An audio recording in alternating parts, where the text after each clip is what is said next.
Gretel and Hansel. Hansel. Hansel. Hansel. Hansel.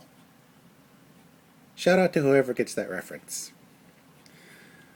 Okay, everyone knows the story of Hansel and Gretel. Two kids get abandoned by their parents in the woods, find a house home to a witch who tries to eat them. They roast her alive, kinda dark, and they make it home to their dad, who was less inclined to abandon them than their mom, who is now dead. And they live happily ever after. In this one, it's a little different. In this one, the dad is either dead or moved on to greener pastures somehow. The mom's clearly unhinged. And the kids, who have more of an age gap between them, Gretel's just about to come of age, and Hansel is still just a little kid. And they go looking for work, and some of the insinuations of what Gretel has to choose for work, but ultimately doesn't, is very... it puts the grim in grim fairy tales. Meanwhile, Hansel, he wants to be a woodcutter, but he can barely lift an axe to save his life. And in this version, the witch's house is not made of candy.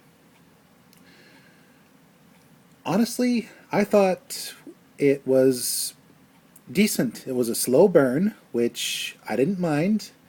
I don't like movies that are extremely schizophrenic, too flashy.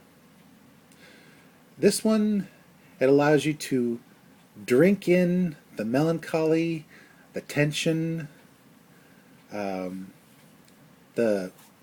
pathos of the various characters, and it allows the dread of the situation to sink in. Lately, horror films don't let the dread sink in, which is a shame, but this one did. The cast, Sophia Lillis and Sam Leakey, made a pretty decent duo as Hansel and Gretel. Gretel was clearly uncomfortable with the situation she was put in. Like I said, some of the insinuations of what others wanted to do, or her to do as work, were very cringeworthy and very disturbing to hear. I think the Grimm brothers would have approved. Because you just gotta feel for the poor girl.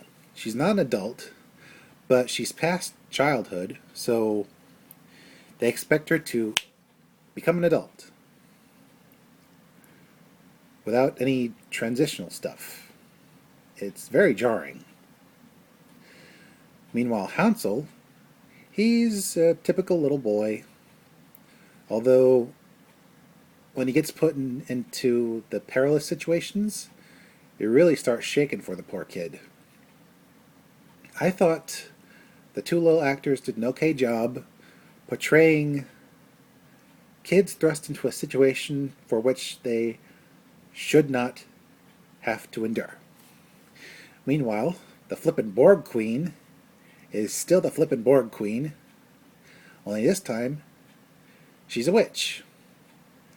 I'm guessing at this point Alice Cridge is being typecast, but it's because she's so good at what she does. She's kind, but the kindness is a mask. She seduces in a way without trying to be too overt this time. When she was the Borg Queen, it was more overt. And when you get into her backstory, you kind of sort of feel for her, but at the same time you can condemn her. Um, those three and the rest of the cast were able to sell the fact that this was a cursed, plagued time period, and the people were basically getting desperate. It was very.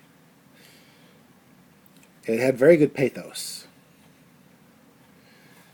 Meanwhile, the atmosphere, which focused mostly on the dead of winter without the snow, and more like winter in Georgia with nothing but rain and fog and just dead trees. It was very, very atmospheric, but also they made good use of shadows and three primary colors: a harsh, bloody red, a dirty urine type yellow, and a shadowy blue, which really sold what the characters were going through. The witch was usually shown in yellow um, because she had putrefied herself with evil. The um, red was what Gretel was usually cast in for reasons I don't want to get into because I don't want to spoil it. It's part of the plot.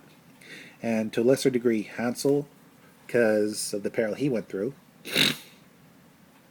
And blue, surprisingly, was for their psychotic mom. And no, it's not much of a spoiler here. The mom is psychotic. She was psychotic in the story. She's psychotic in the movie. Um, but she's only psychotic out of depression, I think. That's why she was cast in blue, or at least the house they were in was cast in blue.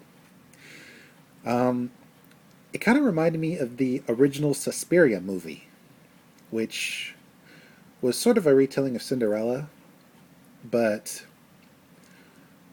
as the final film ever to be in three-strip Technicolor, was really day-glow, in-your-face colory. And it sort of helped to make the whole thing seem surreal. There's a part of the movie where I'm thinking it was meant to be a red herring, but I got the sense that after that event happened, the rest of the movie could have been like a fever dream of some kind. But then again, it's open to interpretation. Um, Maybe I'm reading too much into it. Anyway, Gretel and Hansel was nothing new, but it did an okay job with what was presented. I certainly wasn't bored. I maybe don't recommend this to fans of fast, in your face horror flicks, but people who are willing to sit through long, uh, atmospheric films might enjoy it a little bit more. Plus, there is a nice payoff at the end, to a degree. That's about it. I'm sure Jeremy Johns and Chris Stuckman and everybody else will probably give this film a negative review, but I'm going against the crowd. I'm giving it a fairly positive review if you prefer atmospheric slow burns. This is Mr. J signing out and reminding you, stay on the path. Don't worry about wolves. They're okay. It's strangers you have to worry about. The stranger, the worser. That was terrible.